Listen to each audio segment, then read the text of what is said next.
Okay, welcome everyone to the 17th Spanish-speaking Knowledge Seekers Workshop by the Keshe Foundation Spaceship Institute.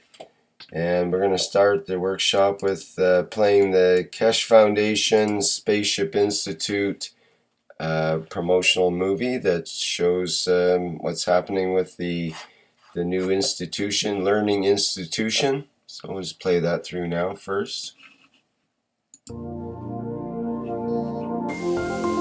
Where does humanity go from here? What have we tried to do? What if there is more, much more? The Keshe Foundation is proud to announce a new way to bring humanity forward through technology that brings humanity in line with the natural operation of the planet and universe itself. New science and technology discovered and developed by the nuclear engineer Moran Keshe centers upon the use and control of magnetical gravitational fields.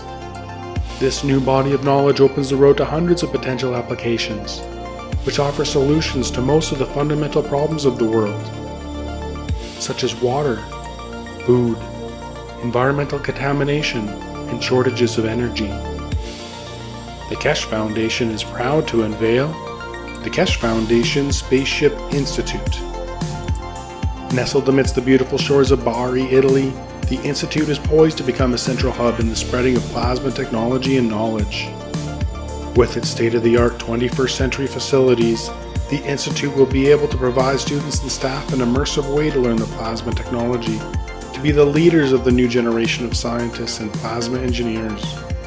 The Keshe Foundation has opened the door to the world for peaceful usage of technology that is independent of the limited resources that are available on Earth.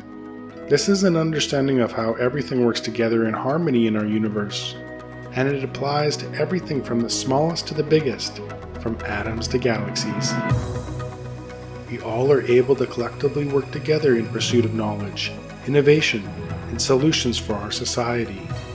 This learning environment is new to the world, where there will be no test to confirm your understanding. The knowledge of everyone will be respected and allowed to flourish in a nurturing environment. Hands-on testing and experimenting will be widely used in conjunction with roundtable discussions to bring all opinions and knowledge forward. Students will be introduced to a change in the ethos of working in collaboration. Students will experience firsthand how we share knowledge in a free and open manner. Graduating students are expected to share the knowledge they gain from the university within their respective communities and nations.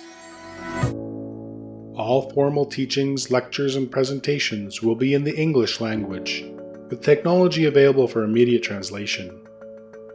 Keshe Foundation Spaceship Institute will be offering 3-year executive master programs for undergraduate degree students and 1-year executive master programs for graduate degree students in the following fields: space transportation, new plasma technology, health, agriculture, materials, energy. The health section is designed to make students able to live in space without the need to return to Earth. To this end, the Keshe Foundation Spaceship Institute has found processes for many diseases including ALS, cancer, coma, epilepsy, multiple sclerosis. Keshe Foundation Spaceship Institute will offer online teaching courses which will enable anyone, anywhere around the world to enroll and increase their knowledge and understanding. Students will have the opportunity to direct their work towards commercial spin-offs and seek funding through the help of the Keshe Foundation. The access to the new science and new technologies is openly available for peaceful use to the benefit of mankind to make a better world today. Now you can be part of the changing world and the new knowledge. All commercial spin-offs are intended to be open source and patent-free. This is part of the core ethos of the Keshe Foundation and the Keshe Foundation Spaceship Institute.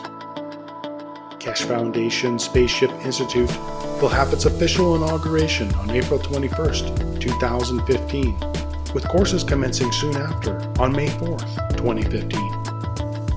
The students of the Keshe Foundation Spaceship Institute will be the leaders of the future who will make changes in all areas of space technology, science, medicine, agriculture, and energy.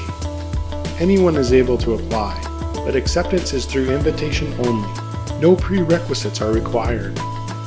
We will be accepting approximately 250 students for the 3-year Executive Master's Program and 120 students for the 1-year Executive Master's Program. We welcome humanity's participation in the knowledge of the Keshe Foundation Spaceship Institute. Where does humanity go from here? That is up to you. Apply today.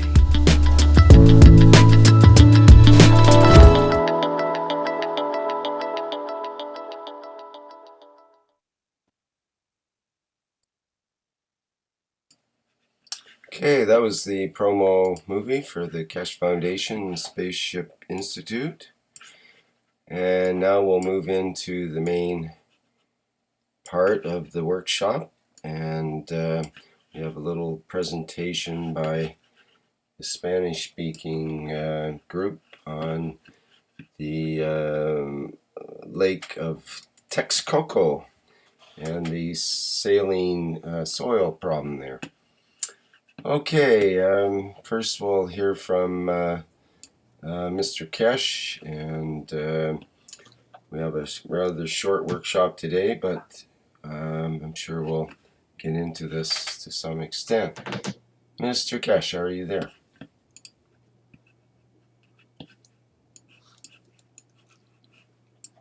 Maybe he isn't.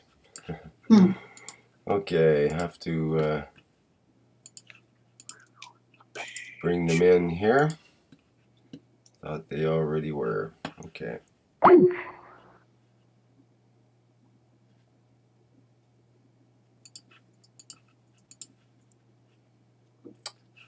Okay, just bear with us while we bring in the Spaceship Institute.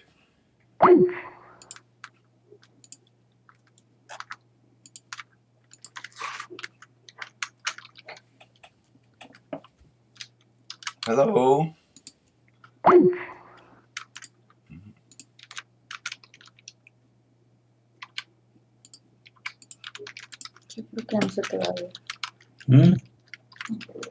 Hello. Hello. Hi, Mr. Keshe. Hello. How are you? Good morning, good evening, good day to all. We come from one lesson to another today and we are still students. Okay, tell us what we can do. What magic do you have for us today? Okay, you want to take it away there, Enrique, and I'll show your presentation? Yes, please. Hello, Mr. Keshe. I'm sorry, but my live stream is not showing the images. But I have the presentation with me, and if you, Rick, help me telling me which is the one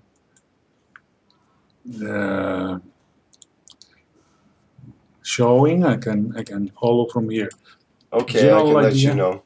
You might try refreshing your live stream or reloading it. It should be up there now. Okay, so we move into, first you have your initial picture there, and then the picture of your logo, lovely Keshe Foundation Mexico logo, and it says Lake of Texcoco near Mexico City. What can we do with plasma technology? And then we'll get into the next frame here. Salty soils of the former Texcoco Lake. And then it gets into the vase of Texcoco Lake, salty soils. Do you want to mention something about that? Very well, Mr. Keshe. This is a very open question, because I'm getting involved in the project that I'm going to show you, and it has many components, technological components, and I guess with your technology, we could offer some possible solutions, or at least use it as a scenery for experimenting something. This is a lake. It used to be the lake where Tenochtitlan, the capital of the Aztecs, was founded. And it was a real lake, and the city of Mexico grew around it, around Tenochtitlan. And you can see in the image how large it is now. It is a 22 million people city, or a group of cities, and it has many problems. One of them, obviously, is the water. It has to bring water from other watersheds. It has to pump water from the aquifer and take care of not drying it so much. And then what do we do with the water? We send it to the sewage, and it creates a problem with the rains and storms. And this vase, if you go to the second image, that is called 1 out of 5, the base of the lake was drained, was dried, because there were some floods in the city 2 centuries ago, and so it became dry. And now they had a problem with the dust storms in the city, and they decided to cover it with something, but nothing would grow there. And so they did a lot of research, and no crop would grow in these very salty soils. And finally, they found a grass, and they covered it more or less with that, and that solved that problem. But the water still is the problem. And they came up with a small lake, artificial small lake, and they treat part of the water and fill this little lake here. But it is not enough. They are coming with a lot of proposals that I'm going to show you. And also in the northern part of this area, they're going to build a new airport that is already being designed and decided to be there. So if you go to the next slide, the 2 out of 5, it says the present situation. You can see how big is that area, and the city around it, all around the bottom, the left, and the right, and everything. And the situation of the soil is that it grows nothing. It is because of the excess salt contained.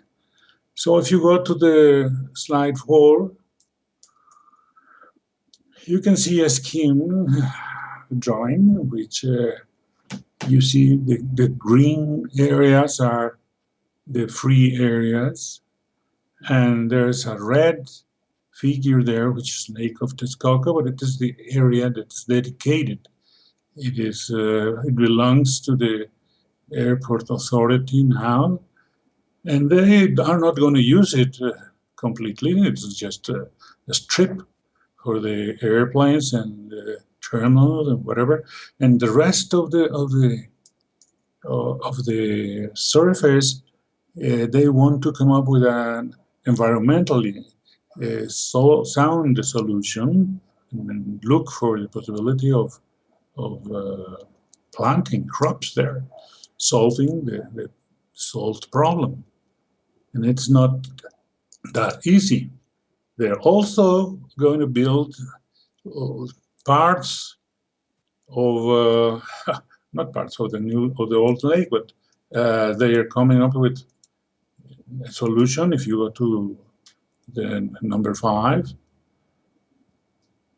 it's called 5 out of 5. It shows a group of sewage treatment plants, and they have one here at the bottom that's going to be refurbished. It treats 1 cubic meter per second, and it's the only one that exists already. But they are going to build 3 more very large plants, which you can see along the red line in the center of the image. And 1, 2, 3, those are 800, 400, or 165 liters per second. And 21 new minor plants, which are along the runoff, what used to be the rivers coming to the lake, filling the lake. And that's the main action that they are going to build. But I wonder, because if you see these circles in green, I just point the possibility of using those areas for crops. They want to solve the problem here at the center of the Lake of Texcoco, but there are other areas that could be used for crops if they are eatable crops, food crops. They could serve the many cities that you saw that surround the lake, which is poor people. Those are people that have come to the city from all parts of the country, and they have settled outside of the city, and they settled in very poor conditions. They need many things. So the possibility of using those soils for crop production is interesting. You can see the yellow ring at the upper part of the drawing. It used to be an evaporator of the salt water, and they got salt and algae. But now it's abandoned. It's not being used, but it is a soil that is excessively with salt content. So I thought, well, I see the situation with the water and the treatment. I don't like the solution they put, but yes, they express it with this very engineering solution of many plants.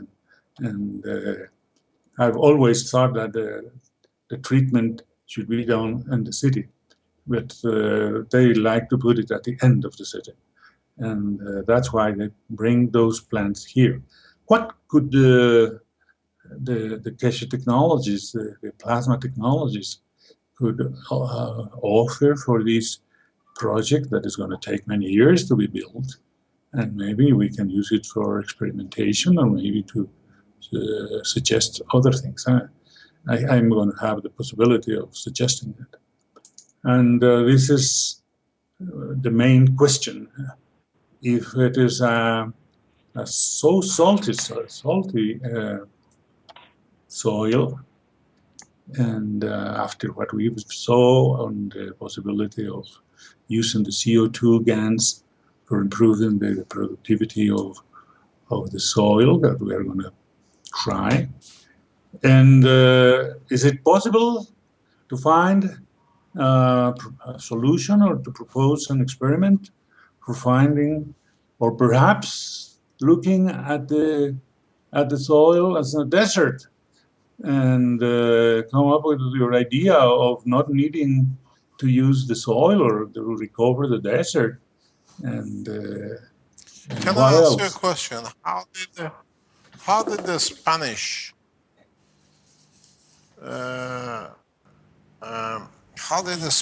try the place? It was in the colony. It was not in the very conquest. So as 2 centuries ago, it was already Mexico, and you could say that it was the Mexicans, but it was the power's always been in the Spanish descendants, and this was the reason was that it was creating some floods. But what they did is that they came up with a trench. They opened the trench in one of the in the hills that surround this closed watershed, and they just took the water away. It was dry that way. It was forced to be dry. It was not by But where did the evaporation. water go? Where did The the water water go? go. What did The they water use it goes for? to the other watersheds that are around, and it was so soon. It just went through the rivers that around there, and now you should you should see that the the wastewater still runs. If you see the on the image 5, you can see a white line on the left, and this is a huge channel that takes the water again out of the watershed.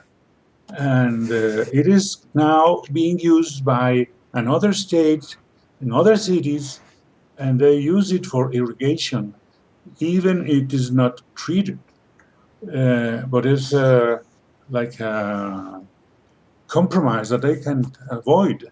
It cannot be used absolutely by the city of Mexico uh, to clean it and use it again. But the lake remains dry because it has an open end and it has to be remained open.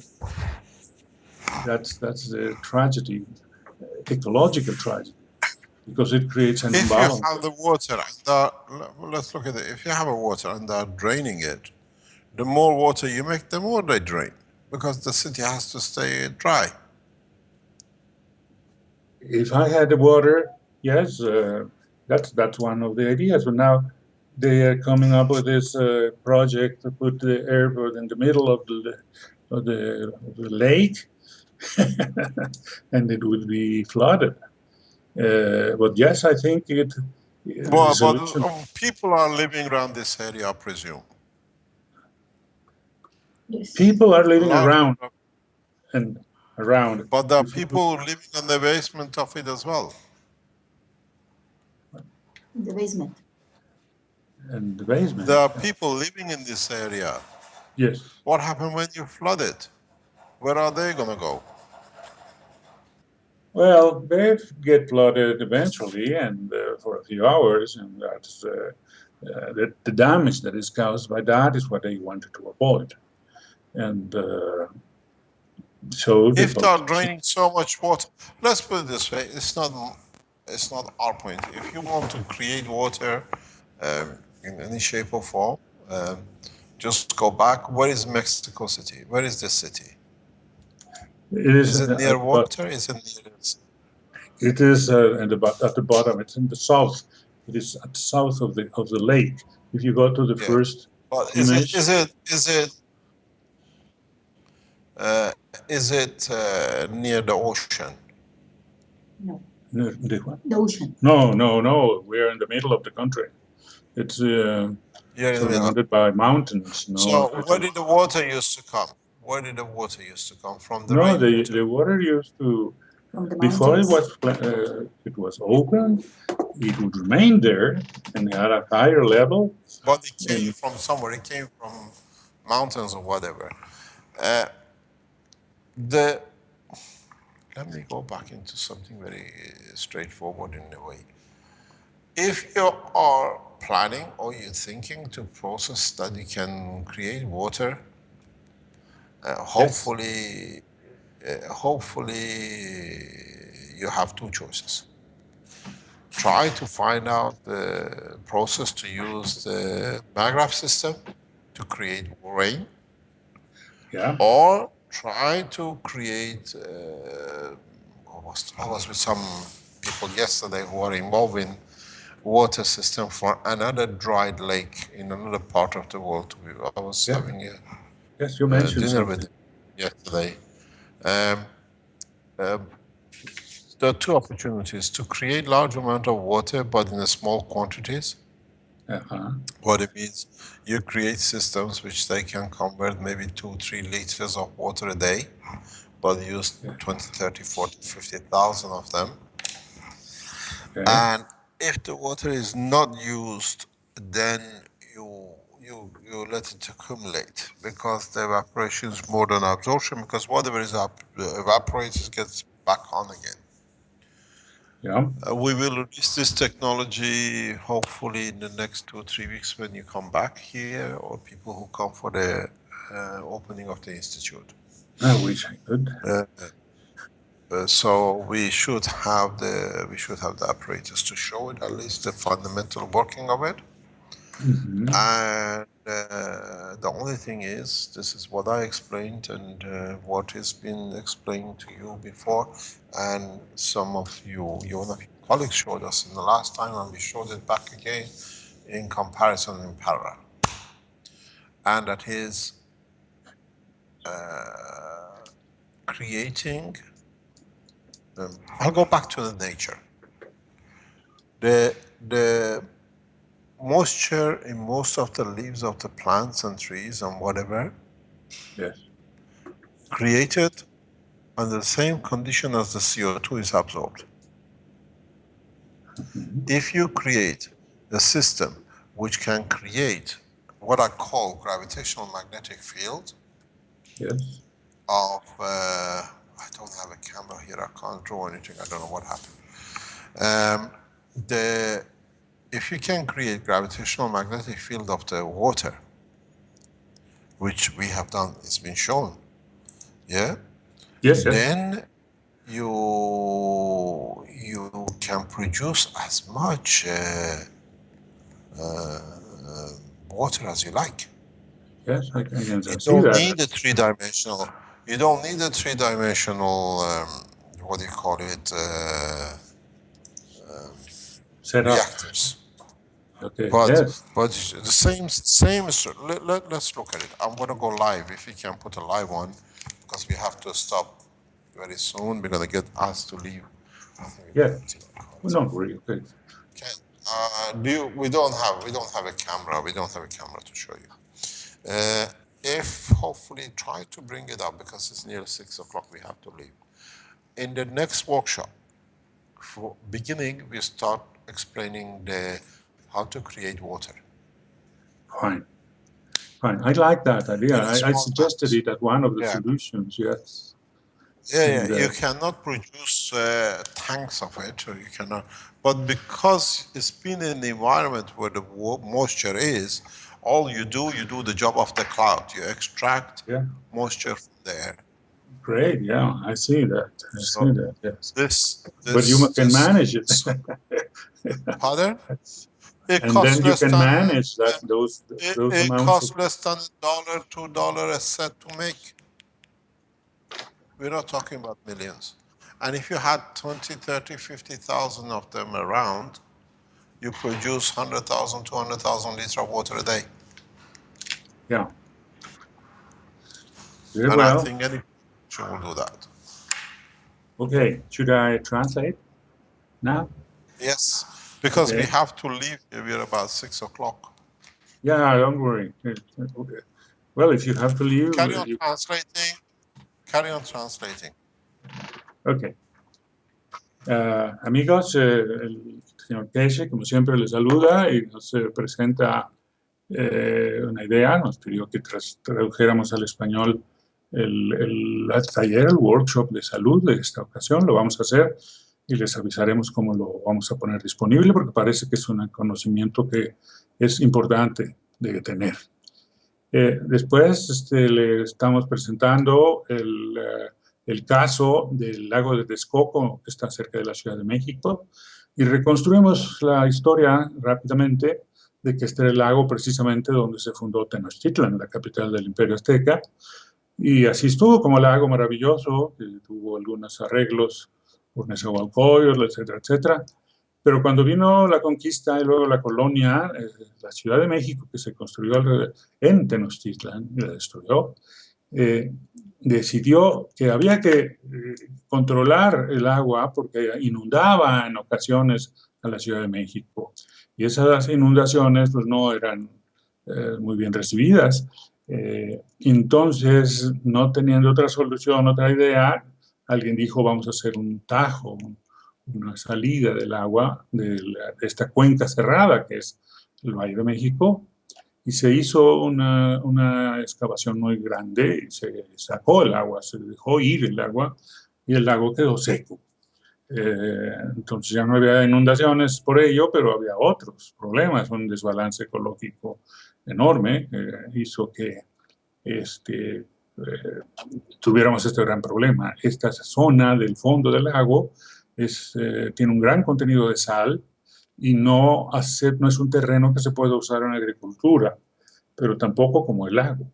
Entonces, eh, la solución, la búsqueda de solución para evitar las tolvaneras, las tormentas de polvo que llegaban a la ciudad, ahora en vez de inundación de agua, era inundación de polvo, eh, hizo que se buscara una solución de cubrir con algo, pero no había ningún cultivo que permitiera que se sembrara ahí y que cubriera la superficie. Entonces, se hizo una comisión de investigación de muchos años y se encontró un pasto que resiste la salinidad que tienen estos suelos.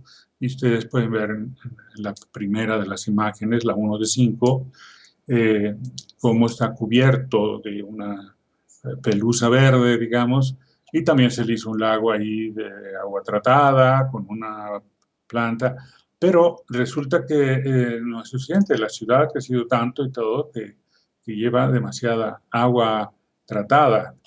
Esto también significa que el agua de la ciudad no fue suficiente, la del valle, y se trae agua de otros valles, de otras zonas de la República cercanas, pero a un gran costo para subirlo a 2.200 metros que tiene la Ciudad de México. Y el agua potable que se usa en la ciudad, en todas estas ciudades, pues viene en gran parte de otros lados. Entonces el desbalance sigue grande y la salida está indicada en si ustedes ven la imagen 5 de 5, hay una línea blanca a la izquierda que se llama el Dren General del Valle y eso es lo que saca el agua. Ahora se quiere tratar de aprovechar esto de otra manera y se quiere hacer dentro de el área del lago. Si ustedes ven la imagen 4 de 5, una zona roja que es un territorio que está reservado para la autoridad del aeropuerto nuevo que se va a construir acá, que es excesiva, pero deliberadamente es excesiva para que se busque una solución ecológica en esta parte. Y ustedes pueden ver también en la lámina que tiene a la derecha el 5 del 5, que se plantea también hacer una serie de grandes plantas y pequeñas plantas de tratamiento para tratar de usar esa agua tratada en estos lagos, del lago Navorcarrillo que dice ahí y demás. Pero la verdad es que no se tiene un pensamiento de volver a usarla, de potabilizarla, ni mucho menos. Pero en búsqueda de una solución ecológica, lo primero que me preguntaba el señor Keshe para entender la situación fue cómo se secó este lago y por qué. Le dije, no fue por evaporación, fue forzado, etcétera, como ustedes ya oyeron. Y entonces él con su visión de las tecnologías y toda esta maravilla que ha desarrollado, pues nos dice, ¿por qué no volver a poner agua en el lago? ¿Por qué no usar la tecnología de los campos magnéticos gravitacionales para atraer la lluvia aquí, no en otro lado, y tener que se llene el lago con el agua que se puede tener, sacando en varias partes con estas técnicas agua y estar llenando el lago todos los días y poder tener entonces una superficie suficiente y un manejo ahora moderno de la cantidad de agua que hay en el lago y evitarse toda la problemática de querer transformar ese fondo salado en algo agrícola y darle otra vez una vuelta ecológica que no necesariamente es la que pide la Tierra. La Tierra por algo puso ahí su lago y podemos pensar en volver a tener lago en la parte que se pueda. Quizá no completa, sino con zonas como este propio lago, y poniendo lagos que cubran esa superficie, pero con agua que sea producida. Entonces, me indica el señor Keshe que esperemos al próximo workshop para que va a empezar con el tema importantísimo de cómo producir agua de lluvia y tenerla disponible y manejarle en cantidades manejables para ello. ¿Sí? Se trata de saber cómo se saca la humedad del aire, que es parte de lo que estábamos viendo en las presentaciones anteriores, con los anillos llenos de GANs de CO2, y que le garantiza a la planta que va a tener agua, porque entre el O2, el CO2 y el hidrógeno del aire se forman la humedad, y vamos a ver cuál es esta explicación maravillosa que vamos a escuchar del señor Keshe. Ese es en breve, el tema parece muy importante y vamos a esperar entonces a la siguiente workshop para tener la explicación básica de esta posibilidad interesante. Esto es interesante porque estoy actualmente en una posición de poder opinar en el desarrollo de este proyecto y quizá lograr que se hagan algunos experimentos y lograr que se haga pues algunas modificaciones o adiciones a sus proyectos que puedan ser más sólidas ecológicamente como estamos buscando. Eso es todo por ahora. Déjenme regresar con el señor Keshe para despedir la emisión. Fine, Mr. Keshe, I already translated what I remember. And we understand that we are going to follow in the next session. And We're following the next session. We'll see. Yes. Yeah, what happens is just that we need to understand the total structure of what we are offering. The production of water is part of the structure, and it has to be done on the basis that we all can benefit by it. Benefit. Oh, yes. The ecological balance will be when the water is there. Yes. Y nos dice el señor Keshe que vamos a poner esto de la producción del agua dentro de la estructura de todo el sistema ecológico y lograr los beneficios que originalmente se tienen, y que la Ciudad de México, pues como lo contaba yo, pues, tiene un desbalance de agua terrible, y con esto se puede lograr un mayor equilibrio ecológico y unos beneficios muy directos a todo el sistema. Okay, very well, Mr. Keshe. Thank you very much. Thank you very much. We see what we can do. Yeah. Okay. I appreciate that. Thank you. Thank you very much indeed. Thank you indeed. Bye. Bye. Bye. Okay. El señor Keshe se está despidiendo y nos dice que vamos a ver qué se puede hacer aquí, qué se puede proponer, y parece que yo voy a tratar de hacer una ilustración de lo que sería la estructura ecológica completa y lo que pues significa volver a poner agua dentro del sistema. Okay? Fine, Rick. Okay. Thank you. Thank you, Enrique. Great job there. Another little advance to this whole project. It's good. Okay, that's the end of the 17th Spanish-speaking Knowledge Seekers Workshop. Thank you, everyone, for attending. Thank you, everybody. Bye. Thank you.